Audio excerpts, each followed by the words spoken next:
In this video, I want to break down everything you need to know to start or grow your online fitness business. And when I say online fitness business, I mean online training, how you can train people online and get compensated for it for money. I'm well suited to teach you this because I started from nothing and I built a multi-seven-figure online fitness business, and I've actually taught over 15,000 people how to grow their online fitness business. I mentored them in my program, High Ticket Trainer, but I'm gonna break this whole thing down for you for free in this video. So this is one you're gonna wanna take notes on. Pay attention. You don't wanna mess this up. For even more information, there's a free ebook that's going to be in the description of this video called The 10 Commandments of Online Training. It's the first link in the description, and that's going to break down some of these topics that I'm going to cover in even more depth and give you some examples of people who I've coached who've done it as well, right? So you can get even more knowledge on this subject.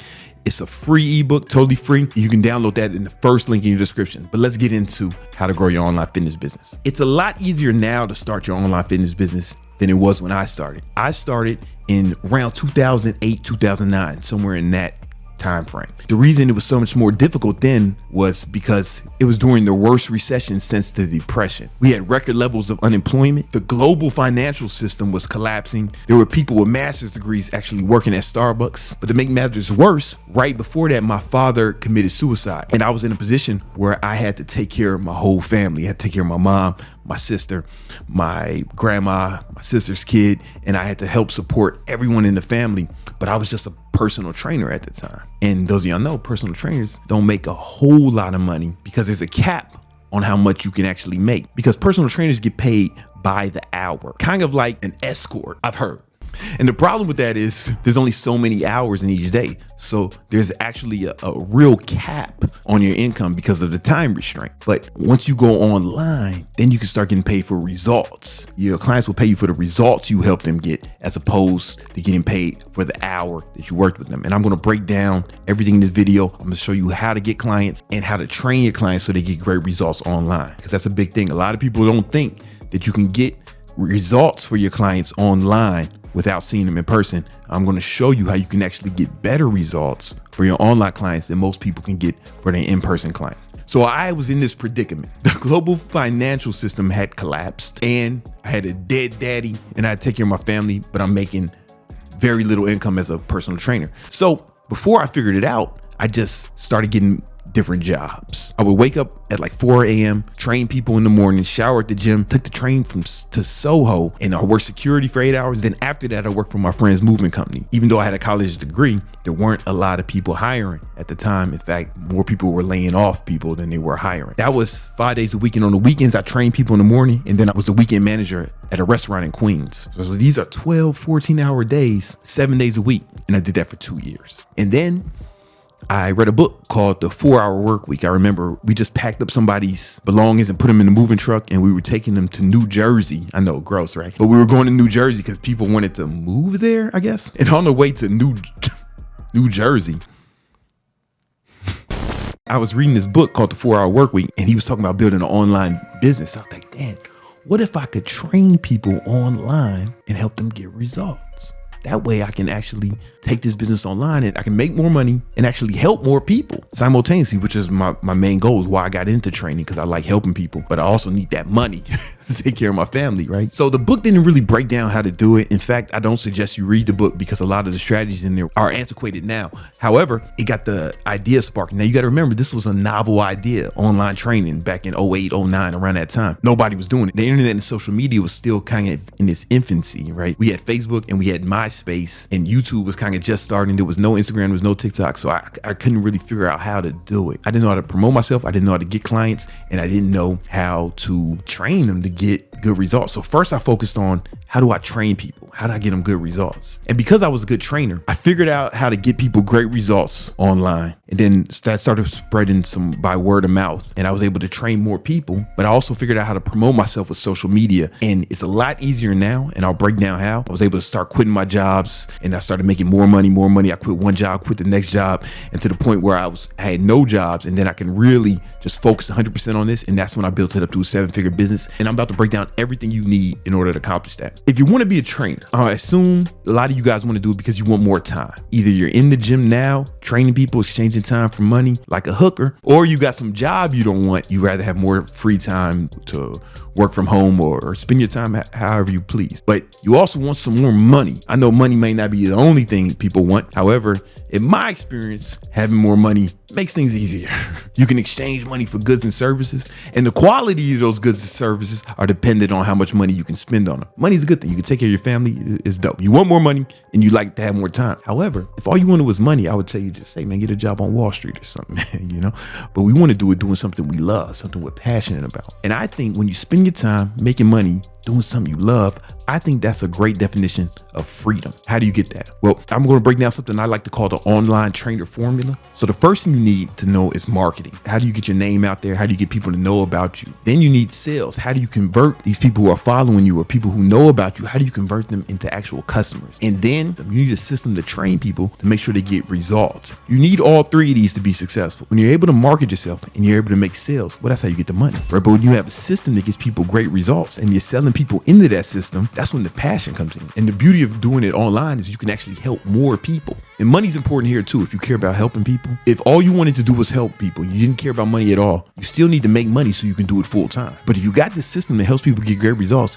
and you're doing it all online and using online marketing to get these clients, that's how you get your time back. You need all three of them. It's like a three-legged stool. If any legs of the stool is faulty or broken, and you sit on that stool, you're gonna fall down. You're not gonna have any stability. So if your sales are great and your marketing is great, but you don't have a system that gives people great results, then you're what? A scam artist. You're gonna let more people know how much you suck by having good marketing and selling them into a system that doesn't work. If your system's great and your marketing is great, but you can't make sales, well, if you can't make sales, you don't have a business, you have a hobby. Even if you're good at sales and you got a great system to help people get great results, nobody will know about it unless your marketing is strong. That's why you need all three to make this happen. Now there's different parts to each one of it, right? So I'm going to break this down. So the first part of marketing is having what I call a niche. When I say a niche, I mean you want to be a specialist. For example, who makes more money? Dr. A, he's just a regular doctor. People go for him for anything. Maybe they got a headache. Maybe he messed up his foot, right? They go to that doctor. Then you got another doctor who's just a heart surgeon. Who makes more money? Yeah, the heart surgeon, right? Because he's a specialist. I don't want heart surgery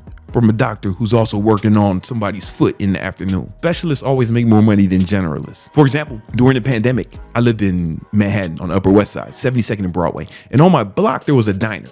And this diner, you can go in there at any time. They stayed open 24 hours and they had a thick menu. You can get anything from that diner. You can get a burrito, they'll make you some spaghetti, or they'll give you a steak, anything. They went out of business during the pandemic. However, one of my favorite restaurants in New York is a STK. What do you think they specialize in? You guessed it, steak. They have other stuff, but they specialize in steak. The thing is, man, you couldn't just walk in the STK. You probably needed a reservation. You probably had to call ahead. People dressed up to go to STK. I used to go to that diner with basketball shorts, flip-flops, and whatever shirt I slept in. But STK, man, I might put on something nice, man. Throw on the jewelry to go up in SDK. So, and they charge more, they made more. And I'm friends with the manager. He said, man, this pandemic's been the best thing for us. We actually been making more money. While the diner went out of business because the diner didn't specialize in anything. New York diners are pretty much the same. If you've been to one, you've been to them all. But steakhouse is specialized, right? Specialists always make more money than generalists. So how do you build your niche? The way I like to think about it is, how many trainers do you think there are online? All trainers. Every guy or girl with the word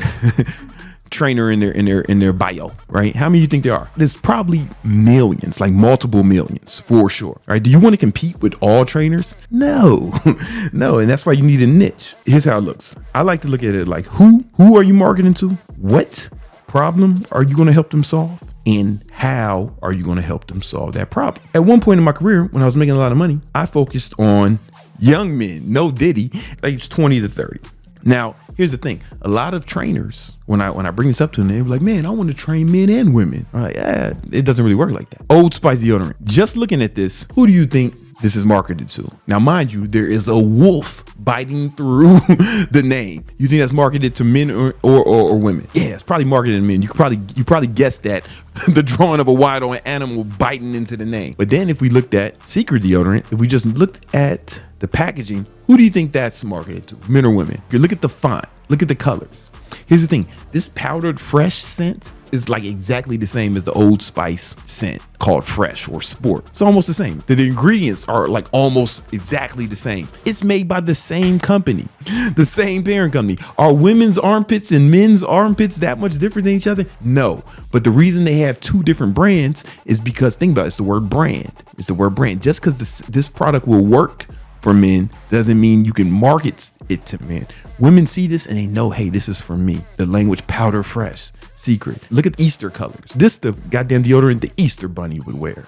You know, now look at the guys. It's a goddamn wolf biting into the name, right? Look at the colors. Look at the fonts. Hey, this Fresh is the exact same as this Fresh. The smell is indistinguishable. How do I know? Because I got both in my house. The thing is, they can't market the same. If you wanted to have a deodorant for men and women, what colors would you use? What, fucking gray? Nobody wants that. What font would you use? What would you name it? It's difficult to market to men and women, especially on a small scale. When you get larger scales, big companies with billion-dollar budgets, Coca-Cola can do it. They got billion-dollar budget. You don't. You just a guy. You want to focus your niche on one gender, men or women. Now, I will say women is going to be difficult if you try to focus on selling to men. And it's not because women can't train men. It's because men aren't mature enough to have a female trainer without trying to smash. It just won't work. But I have seen men be able to focus on training women. And then you want to have an age group with a 10-year gap, because when you're doing your marketing, a guy in his 20s is probably not going to be thinking about life the same way a guy in his 40s is. He's going to have different goals, his aspirations, and he's going to be attracted to different marketing. He might listen to different music. I'm 42 and I'm not listening to what the young kids are listening to. I ain't out here trying to hear Lil so-and-so. I'm listening to Twister. I don't want to hear Lil Uzi Vert. None of these motherfuckers with purple hair. Everything is different when you switch age group. That's why it's different to market to a wide range of people. Now think about what we did right here. This is another reason why it's important. Okay, I'm only marketing to men. Boom. That's half my competition. Gone. I broke this down. Remember, we don't compete with all trainers, but not even all men. Men age 20 to 30, a small group of this population. Now our focus is different. Now it's less competition already, right? Now we get to stand out. Now, what problem do we want to help them solve? Remember, all business is problem solving. I needed a microphone that I can yell into so you guys can hear me, but not hear everything else that's going on in the penthouse, and sure, solve that problem for me. Business problem solving. I needed a watch that will both flex on the haters and stunt on the hoes simultaneously.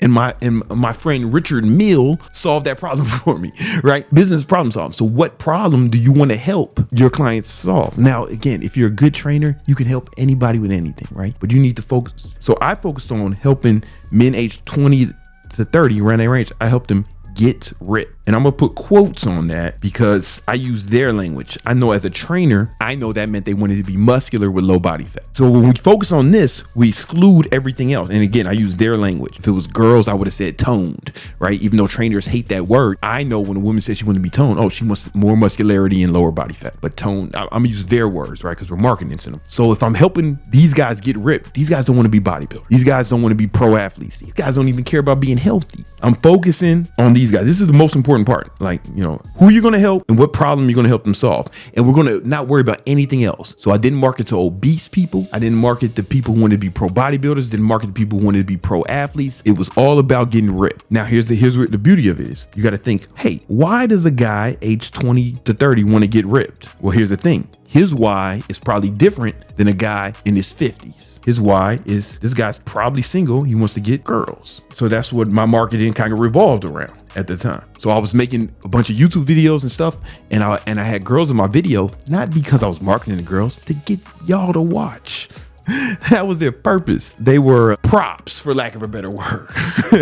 I mean, they were friends of mine in real life, you know, but they were like props, and it worked really good. Now, if I was marketing to older guys, I would talk about different things. I'm gonna talk about anti-aging or longevity, you know, being there for his kids. Like when I talk now about fitness, I talk about how I'm fit enough to take my son to the trampoline park, get on the trampolines with him. I'm running around with the kids while all the other fat dads are sitting down on the sidelines looking all fat and tired. You know what I'm saying? I'm the hero, and then other kids gather around. I'm out here having fun with all the kids, no drizzy. I gotta raise this guy's kids because he fat. That's a cross I gotta bear. Anyway, that's what I would talk about if I was marketing to guys my age now. It'd be about having energy or being youthful or something like that. With young guys, that's not gonna resonate. You gotta talk to them about getting girls. You know, it's very difficult for a guy that age to think about anything else. So this is where it gets crazy. I focused on bodybuilding style training with the keto diet. Any diet would work, but I focused on ketogenic diet That was my thing. But you can focus on anything.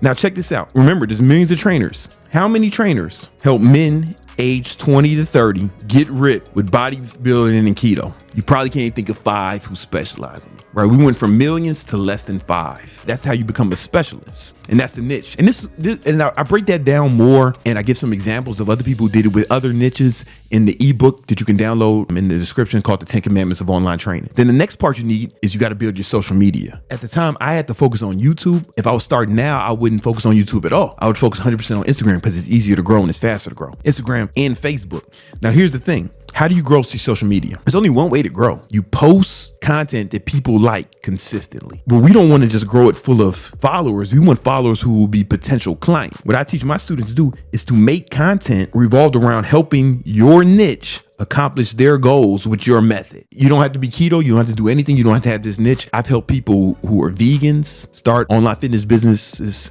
built around the vegan diet. I've helped people who help moms. Like, it doesn't matter what the niche is. All that matters is that you have one. There's tons of restaurants. There's Italian restaurants. There's Asian fusion restaurants. There's Mexican restaurants. They all make money. One is not better than the other. It's the fact that the only restaurants that don't succeed are ones that don't have a niche. Now, to grow your following full of people who may be considered customers, you got to make content that appeals to these people, because what's going to happen is you'll make this content, and then people who resonate with this will be attracted to it. They'll find it. It'll start off slow, but what happens is when you say, if you make some good content, what do? They share it. And now here's the thing. People probably have friends that are like themselves. Like you and all your friends probably got similar political beliefs. You're probably into the same things. You might be with one of your friends right now, and you share that on your Instagram. What happens? Your friends see it. They're like you, and this is how it spreads. It's the only trick to building social media, but you have to post often, and it has to be good content. And I can't really go into how to build good content here, but I talk about it more in the free ebook. But I will say you make content based around what your niche is into, and that way you grow it full of people who can be potential customers. What you don't want to do is build content full of people who will never be customers. For example, a lot of times we'll have women join our program, HTT, and it'll be like beautiful women, right? And they'll have a lot of followers, but it's like all guys who just wanted to see that booty. And then they say, hey, I'm helping ladies train. And it's like, oh man, you got 98% guys. You should start an OnlyFans if you really want to make money. But so we have to help them with this, and they have to slowly start building content that their target market wants, people who actually be the customers, as opposed to just guys. I see this also with a lot of people online. They'll make content that'll go viral, but for the wrong reasons. Like they'll do wacky stuff. Remember when not everybody, none of my friends. Remember when people were making those videos where they would turn the lights off and turn them back on, and they were wearing their girlfriend's clothes? Wacky stuff.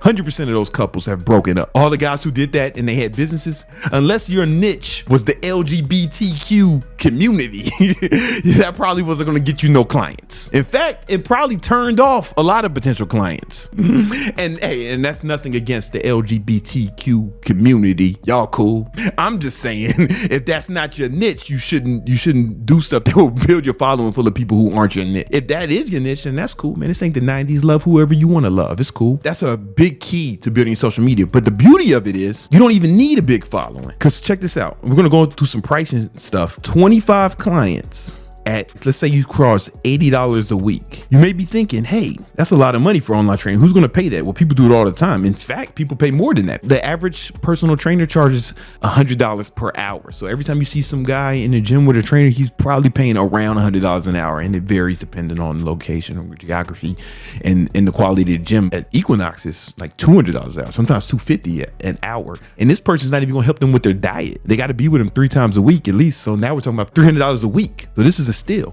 Or even on the low end, the lowest end, like crackhead prices for personal training is $50 an hour. You got to see that trainer at least 3 times a week to get results. Now you're talking about $150 a week. And that he's not even going to help you with your diet. He's going to give you some tips. Online training, I'm going to show you how you can help your clients with their diet. The most important part, they're not even helping you with. They're charging more and giving you less, an inferior product. I'm going to show you why online training is actually better for the client later in this video, but $80 a week. And if you keep an average of 25 for 52 weeks, which is a year, right? Again, some won't stay with you the whole time, but we're talking about just keeping the average for 52 weeks. That is $104,000 a year. That's what a doctor makes, like, you know, an entry level doctor, and some doctors entry level right out of med school. But here's the thing, you ain't got to cut no one open and nobody sneezing on you. You didn't have to go to med school. You didn't have to go to college and major in biology. You had to go to school for 8 years or do a 2 to 4 year residency before you started making it. 25 clients, $80 a week. That's just one pricing structure. We'll go into some more later in this video. Do you need millions of followers to get 25 clients? No. Because you may be thinking, remember, there's not a lot of people who want to even do bodybuilding at the ketogenic diet when I was doing it, when that was my niche. However, the person who did want this, the guy who was a male in this age range who wanted to get ripped and wanted to do bodybuilding training in the ketogenic diet, there was no one else to go to. There was no competition. He couldn't price shop. And even if there was another trainer who said, hey, I'll train you with that, I can do it. Who do you want? Do you want the guy who specializes in it? Or do you want the one who say, yeah, I can do it. You know, I'm helping all types of people with all types of things. I can help you too. Yeah. I don't want LASIK eye surgery from the doctor who was working on feet earlier that day. I want someone who only does LASIK eye surgery. He can't price shop, but you only need 25. That's the beauty of it. The next step that you need for marketing is paid ads. We're not going to go into that here because I tell my students to only do paid ads once you're making like $10,000 a month. You can make $10,000 a month or 6 figures. You can do this, 25 clients. This is not exactly $10,000 a month. This is closer to $8,000 a month, but you can do this organically. You don't need ads to get 25 clients or 30 clients will get you to somewhere closer to $10,000 a month. You don't need ads for that. You need ads past that. And another reason why I don't like them to do ads is because ads are like gasoline. Fire, if you have a fire going and you pour gas on it, what happens? Boom. Explodes. But if you just pour gas on the floor and nothing happens, it smells great. We all love the smell. There's no combustion. So we're going to skip that right here. But I go into it a little bit more in the ebook, 10 Commandments of Online Training. Next step is sales. The first part of sales is you got to learn how to book calls. Because here's the pricing structure. Again, we already said weekly, no less than $80 a week. Or you can have them pay monthly. We're going to call that $297 or $300. Or you can charge them 4 months for $9.97. So kind of like the dope game, the more they buy, the cheaper it is. I think it works like that in other industries as well. Now we're going for this, 1,000. And this is why we don't have like a link in your bio to buy. You don't need a website either to make sales too. That's important. You don't need a website. In fact, no websites, no complicated funnels, none of that stuff. Because here's the thing. Have you ever went on Instagram, clicked the link in somebody's bio and spent $1,000? I haven't, and I'm rich. You know what I'm saying? Like, I'm super rich and I haven't done it because human beings don't behave like that. The price of something changes the sales process. Like, you didn't buy your car from a link in a bio. You probably went to the dealership because that was a higher price purchase. You probably had to talk to a real person. You had probably to see it in person. So we tell our students to book calls, and then we're going to go for that $9.97. We call it paid in full. You want to go for $1,000 each sale. Most businesses have something like this. We call it a value ladder, right? So at the top of your ladder, you'll have your most expensive shit. In the middle of your ladder, you'll have your mid-tier shit. Close to the bottom, you'll have your cheap shit, and then we got your free shit. Now, what a lot of people will tell you to do with an online business, and you know, one of my mentors, Russell Brunson, what he teaches is to go up the value ladder. Give him some free, then you give him some cheap, then you give him some a little more expensive, then you get some a little bit more expensive. You see this a lot in business. For example, if you go to a gentleman's club, if you like me, you got to pop in these streets, maybe you get in for free. Then you go to the stage. They got that guy. And now coming to the stage. I don't know why they all sound like that. I don't know if people with that voice grow up wanting to be strip club DJs or something about that job brings that out of you. She comes to the stage. Boom. I'm gonna give you a story about this. I told the story before, but me and my boy Brian, white boy Brian, we went to the strip club long time ago. And so long ago. We go to the strip club. We get in for free because we got it popping in these streets, right? And we get in. We go to the stage. The guy says, "And now coming to the stage is Cinnamon." And then this Caucasian woman strutting to the stage, and she had, cinnamon colored hair. Presumably that's why her parents named her Cinnamon. And she get to twerking, right? She come to me, start twerking in front of me, thinking I'm gonna give her $1. I'm like, it wasn't my type.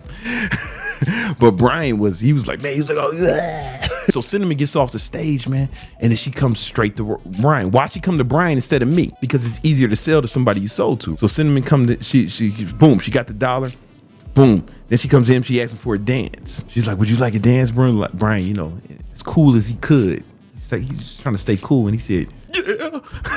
And then she gets a dance. Then he gets like 2-3 dances from him. Then she asks him to go to the VIP room. That works in a lot of businesses. But what we found was that it takes too long with online training to go up the value ladder. It's easy if what you're selling is booty. But if you're selling online training and you're just a person, it's going to be different. We tell our students, hey, we're going to give away free stuff and then go straight to online training. And you can do that if you book a sales call, because a sales call actually speeds up the sales process. Fitness business, your value ladder looks like this. Free is like, this is your social media shit.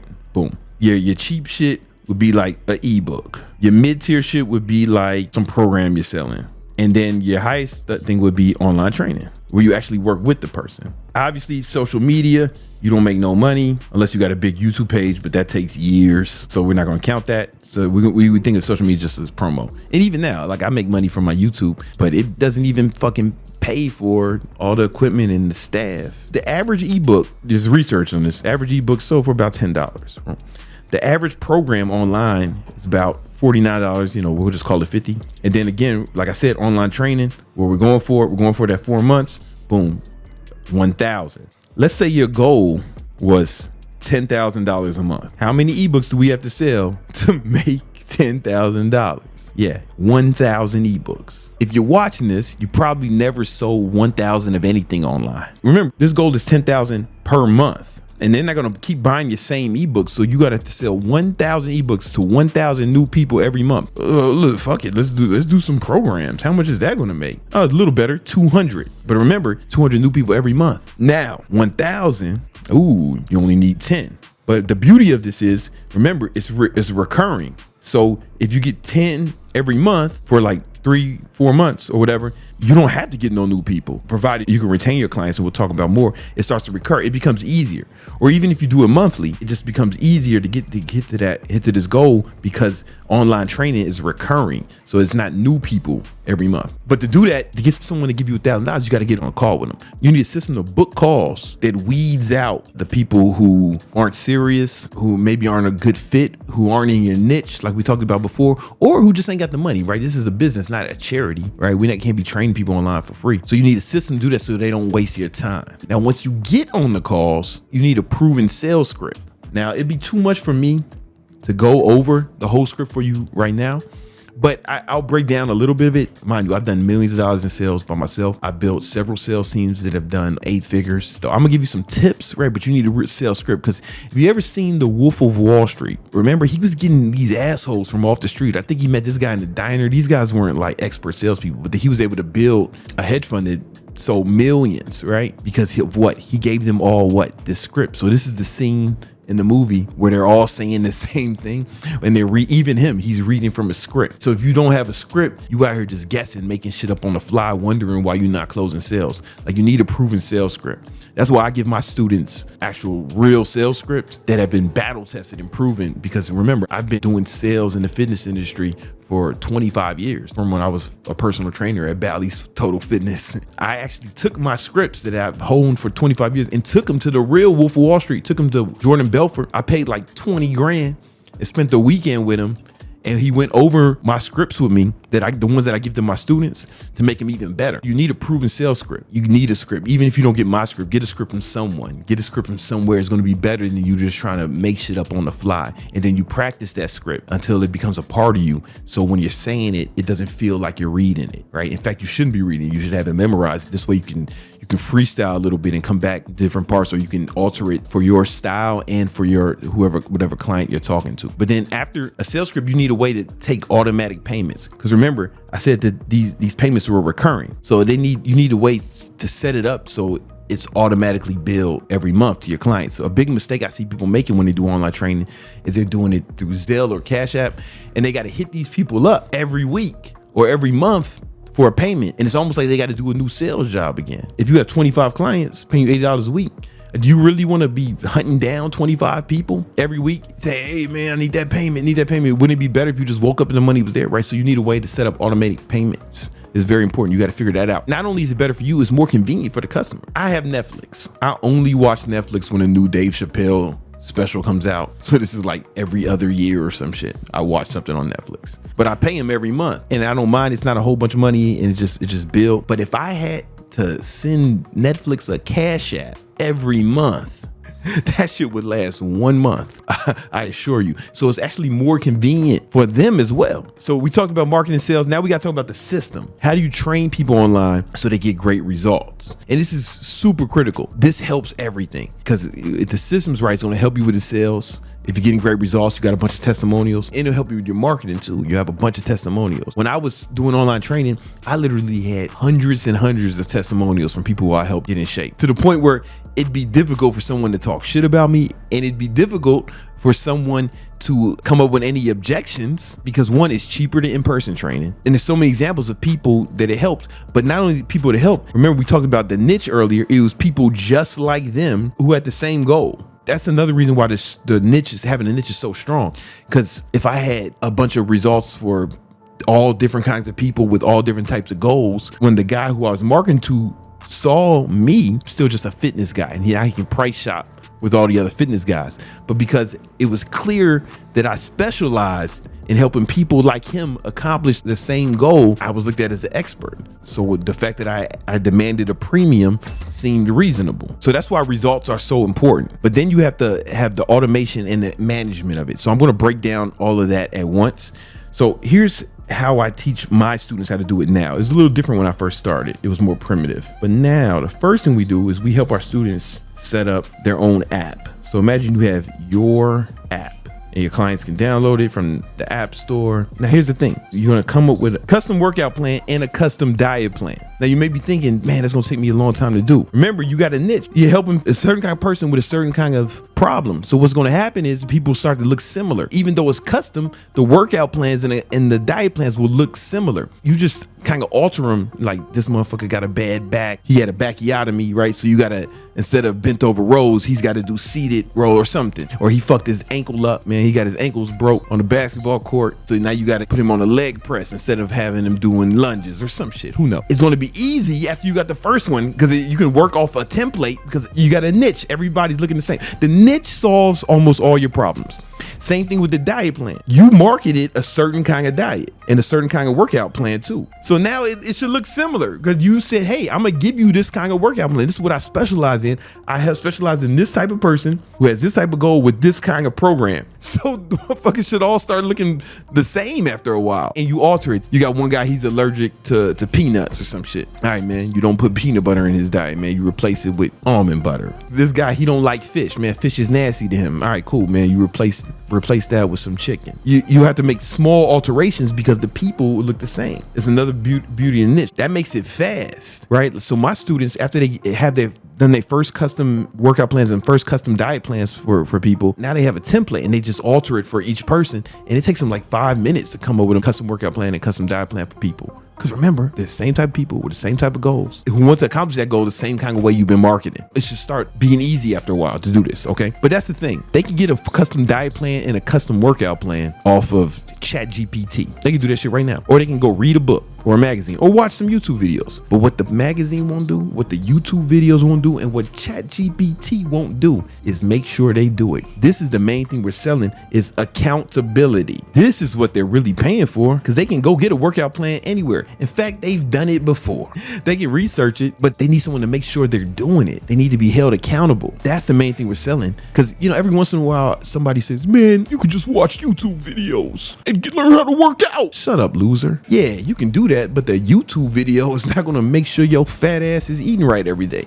And the YouTube video is not going to check your macros every day. The YouTube video is not going to keep you accountable. When you have someone keeping you accountable, you're more likely to do the damn thing. Anybody who's a personal trainer know that a lot of their clients just pay them for accountability. With online training, how do we do that? How do we keep them accountable? Well, that's where the app comes in. Because with that app, you give them the meal plan, you put it in the app. They get the custom workout plan from the app and the custom diet plan. They can go on the app and they can see it. But then they have to input as they work out. They're putting it in the app. They're marking their reps and their sets. And as they're eating, they're tracking their diet in the app. Now, here's the thing. The app shows you can go in there and see your client's diet and their workout every day in real time. So my students can go on the app and the web or the website version and see what all of their clients had for breakfast, lunch, and dinner last night. See everyone's macros. See who hit their macros and who didn't. See who didn't eat enough. See who ate too much. See who skipped the workout. And then what happens is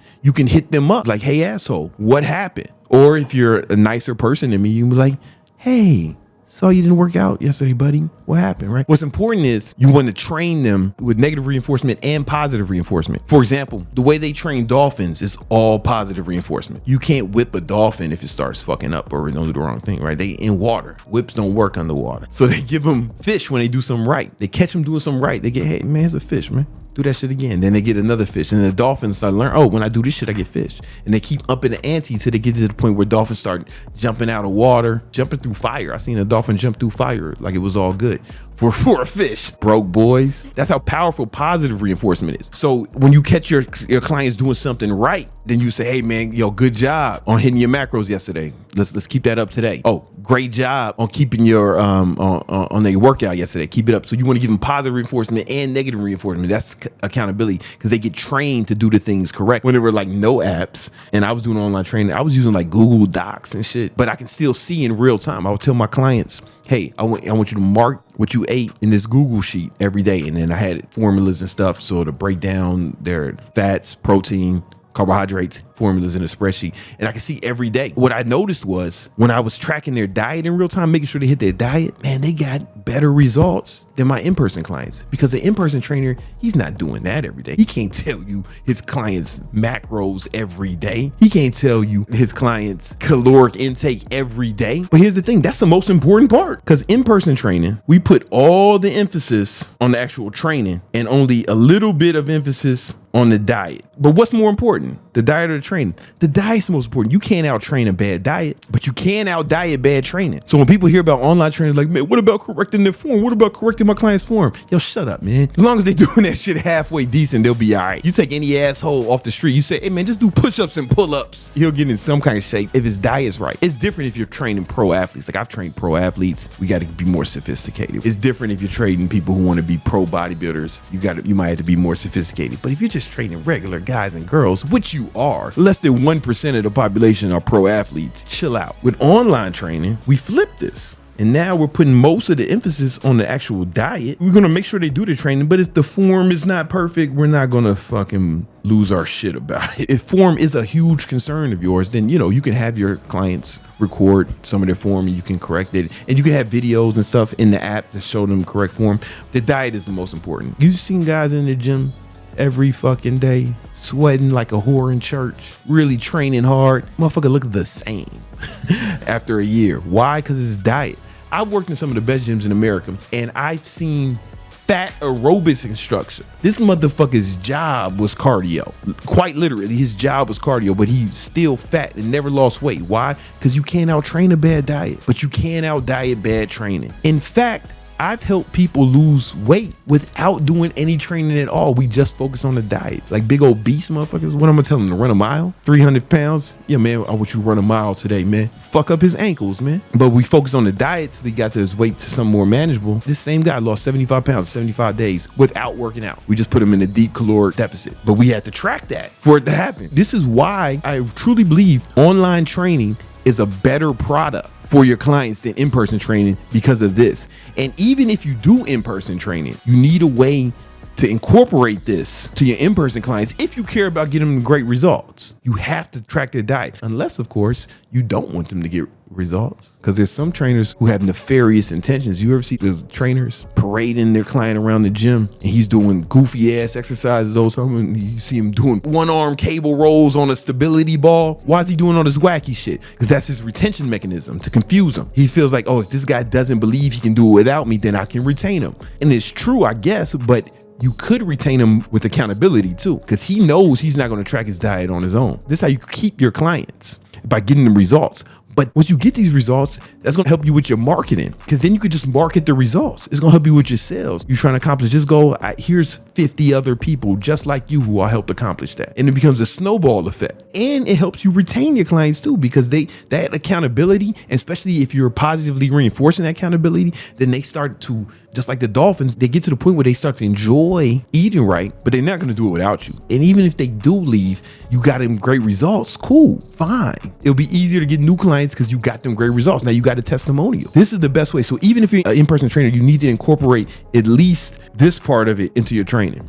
In fact, we've had some students who were gym owners who joined my HTT program, and all we had them do was add this to their clients, like a upsell to their current clients, their current members. And these guys immediately started making an extra $100,000 a month, right? Because their clients knew they needed it. And then the whole gym started making more money because they started getting better results, and they can market those results to the gym.